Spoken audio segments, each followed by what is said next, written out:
இப்போ நாங்கள் க்ரோஷேயில் பேசிக் ஸ்டிச்சஸ் பார்க்க போகிறோம்.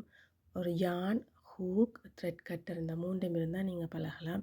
நீங்கள் இப்போ தான் பிகினர்ஸாக இருந்தால் இந்த மூன்றுமே போதும். இப்போ அதை வச்சு பழகுவோம். நான் இன்றைக்கு உங்களுக்கு டார்க் கலர் நூலில் சொல்லித்தர போகிறேன். நான் இந்த மாதிரி லைட் கலர்ஸ் நூலில் நீங்கள் ஸ்டார்ட் பண்ணிங்கன்னா உங்களுக்கான பிள்ளைகள் ஏதாவது இருந்தால் நீங்கள் ஈஸியாக கண்டுபிடிச்சி அதை திருத்திக் கொள்ளலாம்.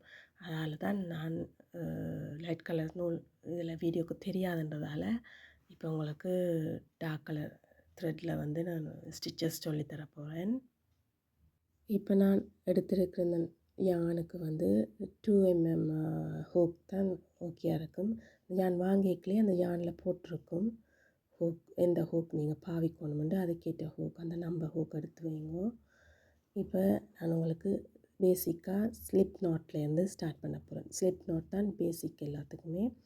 ஸ்லிப் நாட் எப்படி ஸ்டார்ட் பண்ணுறதுண்டு செய்கிறேன். இந்த மாதிரி கையில் சுற்றி எக்ஸ் மாதிரி வச்சுருங்க. இந்த மாதிரி எக்ஸ் மாதிரி வச்சு அந்த சர்க்கிளுக்குள்ளேருந்து வட்டத்துக்குள்ளேருந்து அந்த நூலை பிடிச்சி இழுங்க. இந்த மாதிரி இப்படி இழுத்தீங்கன்னு சொன்னால் ஒரு லூப் வந்து உங்களுக்கு ஃபார்ம் ஆகும். இதை இந்த மாதிரி பிடிச்சி இழுத்தீங்கன்னா நாட் இல்லாமல் போயிடும் இந்த ஸ்லிப் நாட்.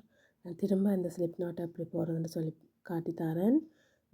சின்ன ஸ்டார்டிங் நூலில் இருந்து இந்த மாதிரி எக்ஸ் மாதிரி கைவிரலை சுற்றிட்டு அந்த கைவிரலை எடுத்துட்டு அப்போ ஒரு சர்க்கிள் ஒன்று ஃபார்ம் ஆகும் பாருங்க. அதை இல்லாண்டா இந்த மாதிரியும் செய்யலாம். அப்படி சர்க்கிள் மாதிரி வச்சுட்டு அதுக்கு கீழால் கொண்டு வந்த அந்த நூலை பிடிச்சி நாங்கள் சின்ன நூலை பிடிச்சி இழுத்திங்கன்னா இந்த மாதிரி ஒரு லூப் வந்து ஃபார்ம் பண்ணும்.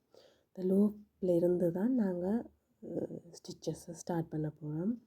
அதுக்கு அந்த லூப்புக்குள்ளே இதைத்தான் சொல்கிறேன் நான், லூப் வந்து இந்த லூப்புக்குள்ளே இருந்து ஸ்டிச்சஸ் நாங்கள் செய்ய போகிறோம்.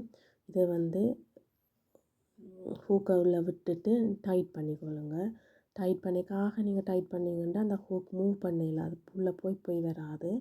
ஓரளவுக்கு நீங்கள் அந்த ஹூக்கை வந்து அட்ஜஸ்ட் பண்ணி அந்த லூப் வந்து ஹூக் போய் வர அளவுக்கு சின்ன இடைவெளி ஒன்று இருக்கக்கூடிய மாதிரி இந்த மாதிரி செய்து கொள்ளுங்க.